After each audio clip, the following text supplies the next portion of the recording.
Picture this scene. You are at a party, someone walks up to you, and after a simple hello, your brain just completely freezes. That awkward silence stretches on, and you're desperately searching for something to say. Sounds familiar, right? You're thinking, I wish this conversation would just end. It's a situation a lot of us have been in. Now, what if I told you this happens because your brain is actually working too well, not because you're boring?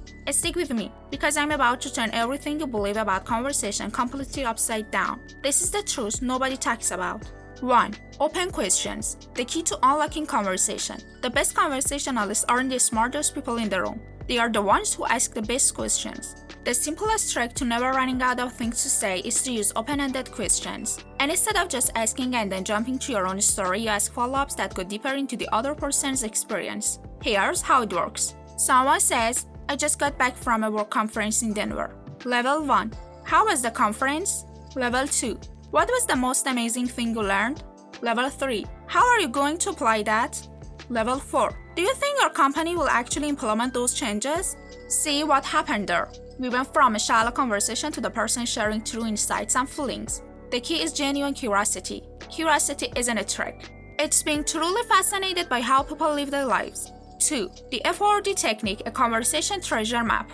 Now, let's get into a magical tool called F.O.R.D. It stands for family, occupation, recreation, and dreams. These 4 topics are like a toolbox you always have in your pocket. Imagine you just met someone new. You can ask about family. Tell me about your family. Or occupation, how's work going? Or recreation, when was the last time you had fun? And to deepen the conversation, try dreams. If money and time were no object, what would be your biggest dream? This technique works because everyone has something to say about these topics. Just remember to tailor it to the situation. For example, in a formal setting, it might be better to start with occupation before family. 3. Pro-level listening, the secret to being interesting. Now, let's talk about listening. And no, it doesn't just mean sitting quietly and nodding. Pro-level listening means showing you genuinely care. Try a technique called mirroring. If someone says, I'm into photography, don't just say, that's cool. Say, photography? Awesome. What kind of stuff do you shoot, nature or portraits? This makes the person feel valued, and it gives you clues to continue the conversation. Here's a fun story. I once talked to someone who loved coffee. So I asked, where's the best coffee you've ever had? Half an hour later, we were still talking about coffee shops. So remember, listen, reflect, and pull your next question from their own words. 4. Writing the trends.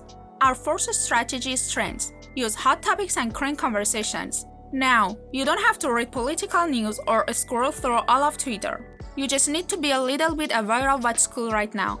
For example, if a new show on Netflix is popular, ask, have you seen it? What did you think of the ending? Or if you saw a funny meme, say, did you see that hilarious cat video? These topics are fresh and they connect people fast. But if the person isn't into it, just change direction.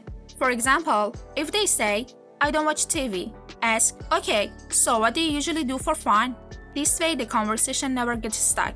5. Body language. Our 5th step is body language.